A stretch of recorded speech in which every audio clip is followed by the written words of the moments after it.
नमस्कार दोस्तों, हमारी आज की कहानी है छोटी सबरी। घर में आज पूजा है। सासू माँ ने प्रसाद बनाने का जिम्मा नई नवेली बहू सुधा को सौंप दिया। खुद की तबीयत ठीक नहीं थी, सो हाथ नहीं लगा सकती थी। सुधा जुट गई। पति देव मोहन जी बीच बीच में कुछ न कुछ मदद करवा देते, माँ से नजरें छुपाकर। अब बाहर आए मेहमानों का अभिवादन भी करना जरूरी है, सो बीच बीच में बाहर भी जाना पड़ता था मोहन को। इस बीच अपने मामा जी की लाडली आराध्या, जो कि पूजा के न्योते देने गए अपने मोहन मामा से चिपक कर आई हुई थी। सुधा को उसका भी ध्यान रखना था। माँ जी के पास छोड़कर आती तो वो मटक मटक कर उन्हें गच्चा देकर सुधा के पास आ दमकती।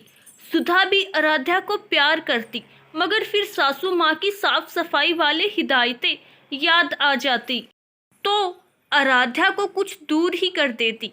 वैसे तो सासू माँ बाहर से प्रसाद बनाने की पूरी प्रक्रिया सुधा को मुंह जबानी बता रही थी और सुधा उस पर अमल भी कर रही थी, मगर पहली बार प्रसाद बना रही थी।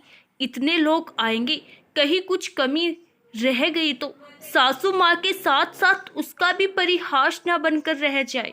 मन में बार बार डर लगा हुआ था। सुधा ने पंचामृत तो जैसे तैसे बना लिया था, अब बारी थी पंजीरी बनाने की। इधर आटा बुनना शुरू ही किया था कि उधर से माँ जी से सुनना शुरू कर दिया, देखो सुधा, आटा गुलाबी सा रखना, जला मत डालना, मखाने बुनकर ढंग से कूट लेना, और हाँ, शक्कर जरा ठीक डालना, कंजूसी मत करना। सासू माँ ने जैसा कहा सुधा ने वैसा कर दिया। माँ बन गई पंजीरी। खुशी से मुस्कुराते किला फतेह करने का बजा दिया, मगर मन में डर था। राम ही जाने क्या मैंने बताया, क्या इसने बनाया। सुधा के किले को सासू माँ ने एक फूंक में उड़ा दिया। सासू माँ को तो जैसे पक्का पता था कि सुधा ने कुछ न कुछ गड़बड़ की ही होगी। सासू माँ के मुंह से राम जाने सुनकर सुधा का मुंह लटक गया। वो मोहन को इशारा कर अपनी व्यथा बता रही थी। फीता फीता रसोई में आलू प्याज से उठा पलट कर रही आराध्या के मुंह से ये सुनकर सुधा ठिठक गई। उसने अपना माथा पीट लिया। उसे गुस्सा भी आ रहा था और हंसी भी।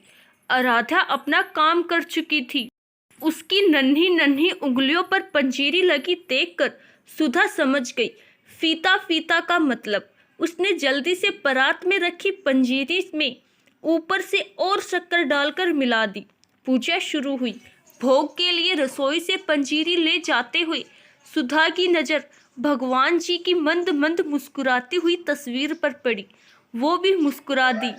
आज दूसरी बार भगवान जी झूठा जो खाने जा रहे थे, एक बार बड़ी शबरी के हाथों और आज नन्ही सबरी के द्वारा। पूजा संपन्न हुई, प्रसाद वितरण हुआ। सभी प्रसाद की तारीफ कर रहे थे और जय जयकार कर रहे थे। वही सुधा और मोहन भगवान के साथ साथ अपनी नन्ही शबरी आराध्या की।